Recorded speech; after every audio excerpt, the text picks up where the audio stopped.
Et on commence le journal avec le sujet du jour qui est la 12e édition de Danse et Continent Noir. En effet, à l'occasion des 50 ans de la décolonisation de l'Afrique, la question du métissage de la société française a pris une place encore plus prépondérante dans la programmation de ce festival.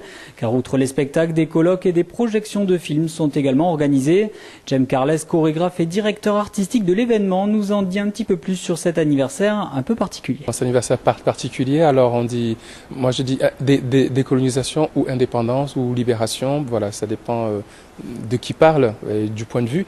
Oui, et la programmation a été infléchie par ça, parce que dans le monde noir, surtout en fait, dans la programmation, en fait, on l'a beaucoup infléchi par des propositions qui sont de traces africaines ou de traces caribéennes et afro-américaines.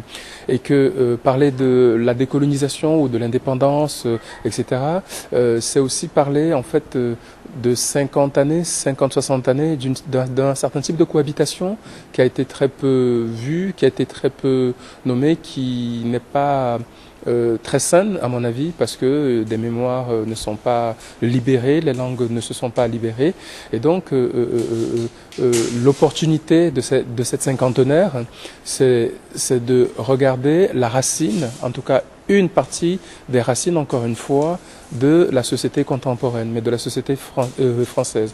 Le projet Danse et Continent Noir est vraiment contextualisé dans les problématiques de la société française. Voilà.